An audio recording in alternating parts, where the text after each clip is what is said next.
Nú erum við búin að fara aðeins í gegnum þetta. Hvers vegna við kjósum forseta, hvað þarf góður forseti að hafa til að bera og hvert er starf forsetans. Þá megum við samt ekki gleyma einu, sem er kannski mikilvægast starf forsetans, sem er að kynna land og þjóð.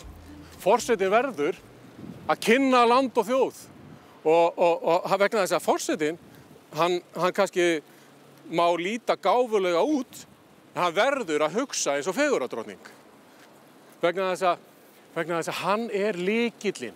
Hann er lykillinn að fræga og valdamikla fólkinu. Hann fer og tekur kaffi með forseta Svíþjóðar, hann fær sér súpu með forseta Sviss og heldur móttöku á Bessastöðum fyrir mannin sem fann upp semíkomuna. Þetta skiptir allt máli. Forsetinn er okkar umboðsmaður. Hann er okkar Harpa. Hann er okkar Einar Bárðarson, hann er okkar Jakob Frímann Magnússon, hann er umboðsmaður hestsins. Hann er umboðsmaður íslenska smáhestsins, hann er umboðsmaður íslenska lambakjötsins í Bandaríkjunum, hann er allt þetta.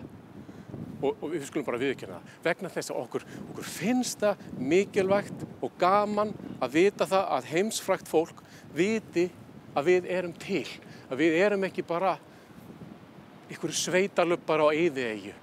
Forseti Kína er Íslandsvinur. Þetta er fallegt. Dalai Lama borðaði síld og sagði nam-nam.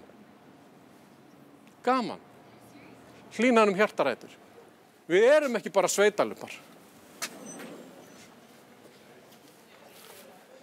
Rafmagns.